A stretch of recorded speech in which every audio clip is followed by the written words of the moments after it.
pendamping Anies belum jelas, Mas AHY sampai bilang seperti ini. Kalau kami kan dipersilahkan Mas Anies untuk memilih calon wakil presidennya. Oke. Lalu kemudian tentu saja kalau kami ditanya, kami menyodorkan Mas AHY, Anies AHY. Kalau mau menang ya Anies AHY, kan begitu. Strategi-strategi nanti sehingga pada waktu garis start nanti pendaftaran capres-cawapres itu sudah jalan full steam. Kami memandang bahwa ini yang harus dilakukan evaluasi untuk supaya ada progres, ada langkah maju dari situasi yang ada saat ini. Dan sudah disampaikan oleh Bang Andi Arief untuk salah satu faktor yang menjadi persoalan adalah karena belum ditentukannya bakal calon wakil presiden pendamping Mas Anies. Jadi apa yang sudah ada dalam survei beberapa yang sudah keluar, ya itu akan menjadi masukan ya.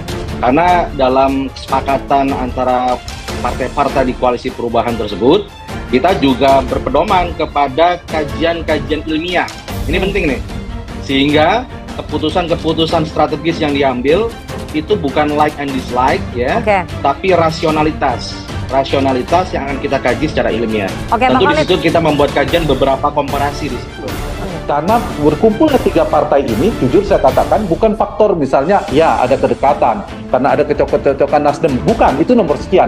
Nomor paling utama yang menyatukan 3 ini adalah faktor 1 Anies Baswedan, yang kedua ada faktor Jokowi dan PD Perjuangan. Artinya karena memiliki kesamaan capres, yang kedua karena memiliki kesamaan tanda petik lawan atau yang di seberang politiknya, yaitu PD Perjuangan dan Pak Jokowi. Nah, Koalisi Perubahan untuk Persatuan belum juga mengumumkan bakal calon wakil presiden pendamping Anies Baswedan di Pilpres 2024 mendatang. Ketua Umum Partai Demokrat Agus Harimurti Yudhoyono atau AHY mengatakan makin cepat nama bakal cawapres pendamping Anies Baswedan diumumkan, maka peluang untuk menang di Pilpres 2024 lebih besar. Usai bersilaturahim dengan sekretariat bersama Koalisi Indonesia Bersatu di Jakarta Rabu, AHY berpendapat bahwa jika pasangan bakal capres dan cawapres tidak segera ditetapkan, maka waktu yang tersisa untuk konsolidasi akan semakin sempit, sehingga kerja-kerja koalisi semakin rumit. Pria kelahiran 10 Agustus 1978 itu menjelaskan Indonesia bukan negara berbentuk kontinen atau daratan,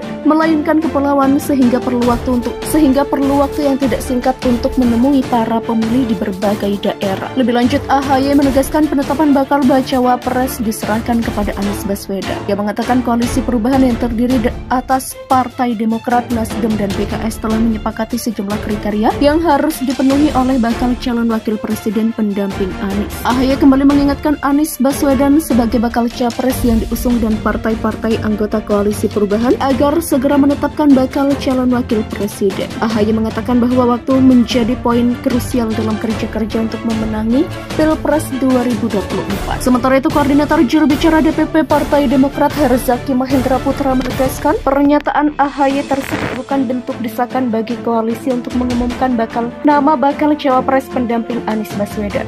Kekhawatiran Partai Demokrat lebih pada waktu penetapan pasangan bakal capres dan cawapres karena hal itu berpengaruh pada efektivitas kerja pemenangan untuk Pilpres 2024. Berdasarkan data-data dan pengalaman Partai Demokrat, Herzaki menyampaikan waktu ideal untuk kerja pemenangan Pilpres sekitar 6 hingga 8 bulan. Dia menjelaskan situasi akan menjadi berbeda apabila tingkat elektabilitas Anies Baswedan sebagaimana rilis beberapa lembaga survei unggul jauh dari kompetitornya yaitu Ganjar Pranowo dan Prabowo Subianto. Bakal capres Koalisi Perubahan untuk Persatuan Anies Baswedan selalu mendapatkan elektabilitas terendah dalam survei. Namun istana tampak kalang kabut untuk menggait Ketua Umum Partai Demokrat Agus Harimurti Yudhoyono. Pasalnya, menurut pengamat politik Refli Harun, pihak istana masih berupaya menggagalkan pencapresan Anies Baswedan dan sekarang dengan memberi penawaran menggiurkan bagi AHY, sehingga membuat pegiat media sosial Bahrum Ahmadi merasa bingung karena pada kebanyakan lembaga survei elektabilitas Anies Baswedan selalu di urutan ketiga, namun tetap membuat istana khawatir. Sebelumnya, Refli Harun mengklaim pihak istana masih terus berupaya menggembosi Anies Baswedan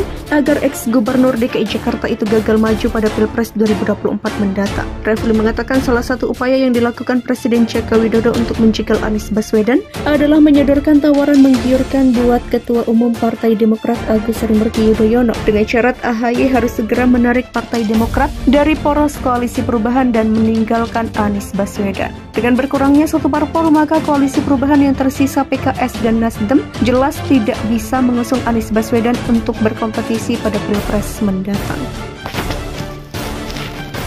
Pria kelahiran 10 Agustus 1978 itu menjelaskan Indonesia bukan negara berbentuk kontinen atau daratan, melainkan kepulauan sehingga perlu waktu yang tidak singkat untuk menemui para pemilih di berbagai daerah. Lebih lanjut, AHY menegaskan penetapan bakal bacawa pres diserahkan kepada Anies Baswedan. Dia mengatakan koalisi perubahan yang terdiri atas Partai Demokrat, Nasdem, dan PKS telah menyepakati sejumlah kriteria yang harus dipenuhi oleh bakal calon wakil presiden pendamping Anies.